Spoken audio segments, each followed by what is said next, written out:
You guys want a ride? This is the face of a serial killer driver with whom you should never share a ride. Known as the Freeway Killer, William Bonin killed more than 35 people on the excuse of offering them a lift I can't even believe it. and dumping their bodies on the roadside in the most brutal manner possible. By 1980, law enforcement was concerned that there was a serial killer out there. As his victims didn't survive to describe his identity, the entire state of California was afraid to ask for a ride.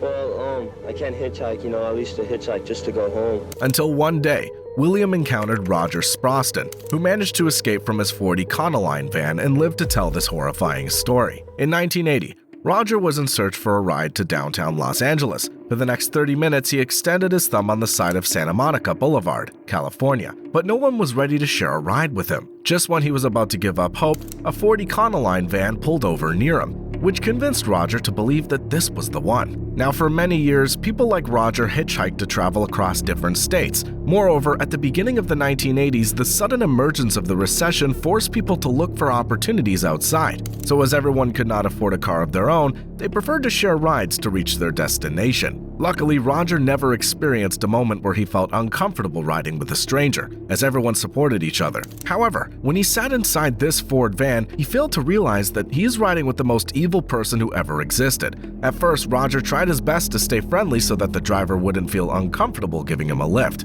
But when the driver didn't respond to any of his questions, Roger began to feel that he had committed a serious mistake by taking this ride. The situation became worse when, for the next 10 to 15 minutes, the driver did not ask where Roger was planning to go and suddenly began muttering about the Israel-Palestine issue. That was the moment when Roger realized that he must get out of this vehicle as quickly as possible. Surprisingly, when Roger requested the driver to pull over and let him out, the driver stopped the car on the side of the freeway. However, before Roger could get out, his biggest nightmare came true. As soon as he laid his hand on the door, the driver immediately wrapped a cord around Roger's neck and began choking him. With no one around on the freeway, Roger struggled to fight back for the next few seconds, but the driver kept tightening the cord. Luckily, Roger somehow managed to reduce the tightness by putting his fingers under the cord, and then he kicked the driver in his private parts. This gave Roger enough opportunity to get out of the van and seek help. Nevertheless, before he could take any action, the vehicle was out of sight from the incident. On the same day, when Roger complained about this incident to the police, he was astonished to hear that they were already searching for a serial killer driver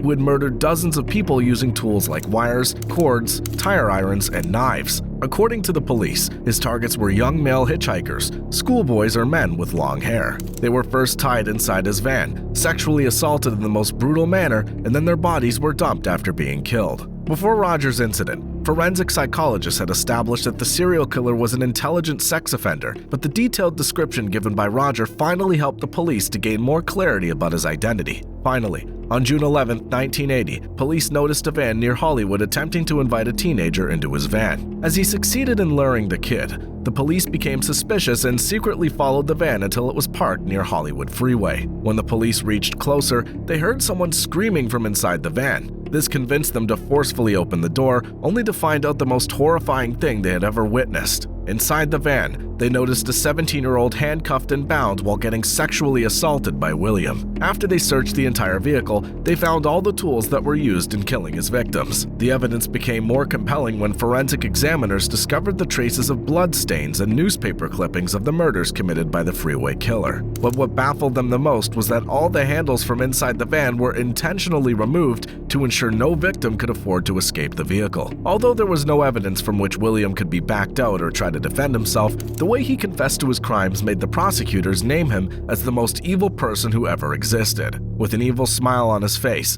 William described killing one of his victims by stating, "I tied him up with nylon, an electrician type of wire. I pulled a knife on him and he got scared. I stabbed him in the left arm. It surprised me that I did it. I stabbed him again and then again and again and again until he was helpless. They would try to stop me from stabbing them, and I would stab just to stab. I stuck them with the knife in different places because I didn't know where to stab, I didn't know where the vital organs or anything like that." Despite the judge giving him the death penalty, William had no regret for the victims and requested a lavish meal before being executed. In this room at San Quentin State Prison, he enjoyed his last meal while watching an episode of an American television game show called Jeopardy! And ate 2 large pizzas, 3 six-packs of Coca-Cola, and 3 pints of ice cream. In Los Angeles, William Bonin has been convicted of 10 murders. He was convicted for the homosexual torture murders of 10 young men and boys. Today, the so-called Freeway Killer was sentenced to death in the gas chamber. So, what are your views about this haunting serial killer? Tell us in the comment section below. Don't forget to subscribe to our channel and press the like button if you liked this video. Thank you so much.